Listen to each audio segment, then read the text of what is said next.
विद्यावासी से संबद्ध जगदीशरण सरदार सरस्वती शिशु मंदिर हनुमानगढ़ी चंदौसी संभल की फिजिक्स की ऑनलाइन क्लास में आप सभी बच्चों का स्वागत है। जैसा कि इससे पिछली क्लास में हमने पढ़ी थी अक्षीय स्थिति, वैद्युत क्षेत्र की तीव्रता अक्षीय स्थिति में। अब पढ़ते हैं वैद्युत क्षेत्र की तीव्रता निरक्षीय स्थिति में। जैसा कि डायग्राम में आपको दिखाया गया है, इसी के अकॉर्डिंग देखते हैं। एक वैद्युत द्विध्रुव लेते हैं, वैद्युत द्विध्रुव ए बी जो कि +q और -q आवेशों से मिलकर बना है, इनके बीच की दूरी 2 है। भाई यहाँ से यदि देखा जाए, यहाँ से यहाँ तक दूरी l हो गई, यहाँ से यहाँ तक दूरी l, तो यहाँ से यहाँ तक की दूरी 2l हो गई।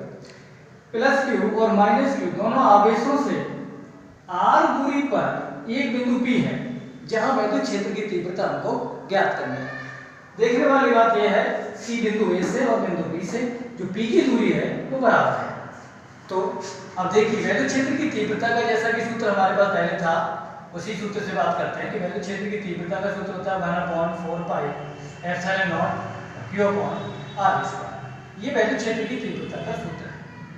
अब बिंदु B के लिए तो लिखेंगे हम E B बराबर 1/4 पाई एप्सिलॉन नॉट और q अपॉन r² मतलब क्या है, यहाँ पे दूरी है और यहाँ पे जो दूरी ली गई है वो क्या है, √में r² प्लस l²। तो दूरी को यही लेंगे √में r² प्लस l² का होल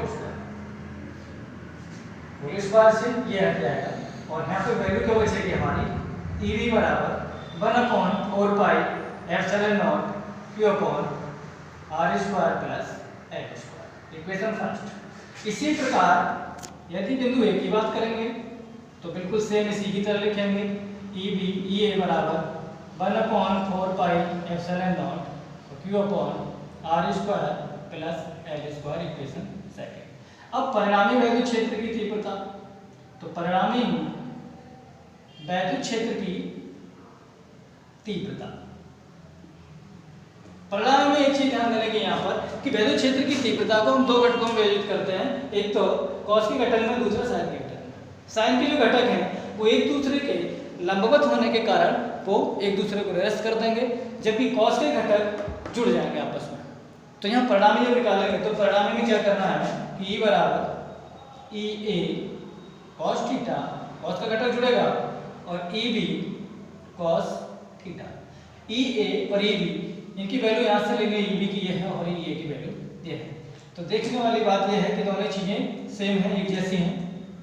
तो इनको हम लिखेंगे EA 1/4 pi epsilon not q upon r² plus l² और cos theta plus 1/4 pi epsilon not q upon r² plus l² cos theta. अब ये टर्म इतना और ये दोनों एक जैसी सेम है, तो सेम होने के कारण हम इनको क्या करते हैं कि एक बार लिख देते हैं और 2 से गुणा कर देते हैं। तो लिख देंगे E बराबर 2 गुणा 1/4 pi epsilon not q upon r² plus l² into cos theta. ये इक्वेशन क्या होगी हमारी थर्ड। अब यहाँ से हमें क्या करना है कि cos की वैल्यू निकालनी है। तो cos थीटा बराबर, यदि लाल बटे कक्का से बात करें हम, तो लाल बटे कक्का, इससे हमारा cos बराबर आधा बटे करोड़ होता है। तो cos थीटा बराबर अगर निकालना है तो आधा क्या है हमारा l। एक त्रिभुज ले लेते हैं, या तो ये या फिर ये।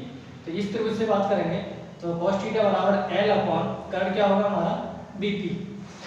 तो वैल्यू क्या होगी इसकी r² इनटू l²। तो cos थीटा की वैल्यू होगी वो हमारी होगी l upon √r² plus l²। इस वैल्यू को कहाँ रखेंगे, समीकरण नंबर 3 में रख देंगे। तो समीकरण 3 में रखेंगे तो हमारा इस तरह से इक्वेशन होगी। इसको हम रफ कर देते हैं और यहाँ से देखिए तो नई वैल्यू हमारी होती है वो इस तरह से होगी कि E बराबर 2 गुणा 1/4 पाई एप्सिलॉन नॉट और q upon r² plus l² into cos की वैल्यू यहाँ से l अपॉन √में r² प्लस l²। अच्छा, इसको हम ऐसे भी लिख सकते हैं कि l upon r² plus l² की वैल्यू हाफ। तो हाफ अगर इसको लिखें तो फिर हाफ ये होगी और एक वैल्यू ये होगी और ये वैल्यू क्या वाली आती है हाफ। तो इन दोनों को यदि लिखते हैं तो इस तरह से भी लिखा जा सकता है कि 2 × 1/4 पाई एप्सिलॉन नॉट। यहाँ पर देखिए q × l upon r² plus l² की पावर, एक ये है आधा ये है तो कितनी होगी 1/2 3/2। और 3/2 में यदि इसको यहाँ पर लिखते हैं 1/4 पाई एप्सिलॉन नॉट, 2 को इधर ले जाएं 2q × l, और यहाँ से देखिए दोनों पर वैल्यू होगी बराबर, तो यहाँ से कर लेते हैं कि r² > l² और l² को क्या कर देते हैं नगण्य लेना। क्या मान लेंगे इसको नगण्य। तो इसको जब नगण्य मान लेंगे तो r की पावर जो 2 है उस पर वैल्यू हो जाएगी r² की पावर 3/2। अब इस वैल्यू से 2 से 2 कैंसिल होगा, जब 2 से 2 कैंसिल होगा तो हमारे पास जो वैल्यू बचेगी वो क्या होगी 1/4 पाई एप्सिलॉन नॉट। हम पहले कह चुके हैं 2ql, p होता है वैद्युत विद्युत आघूर्ण, तो इसको लिख देंगे p, और यहाँ पर क्या बचेगी r की पावर 3 बचेगी। तो इस तरह से ये जो वैल्यू आएगी हमारी वो वैद्युत क्षेत्र की तीव्रता आ जाएगी किसमें, निरक्षीय स्थिति में, और इसका मात्रक क्या होगा हमारा N/c न्यूटन प्रति कूलाम। तो ये हमारी वैद्युत क्षेत्र की तीव्रता निरक्षीय स्थिति के लिए प्रूव होती है। जय हिंद जय भारत।